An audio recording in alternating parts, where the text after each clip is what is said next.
என்னை நித்திய வழியிலே நடத்துவீர். நான் நடக்க வேண்டிய வழியை எனக்கு காண்பித்து என்மேல் கண்ணை வைத்து ஆலோசனை சொல்லுவீர்.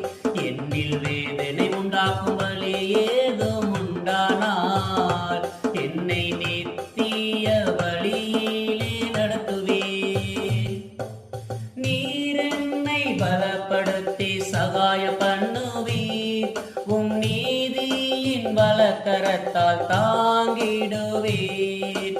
நீர் என்னை பலப்படுத்தி சகாய பண்ணுவீர். நீதியின் பலக்கரத்தால் தாங்கிடுவீர்.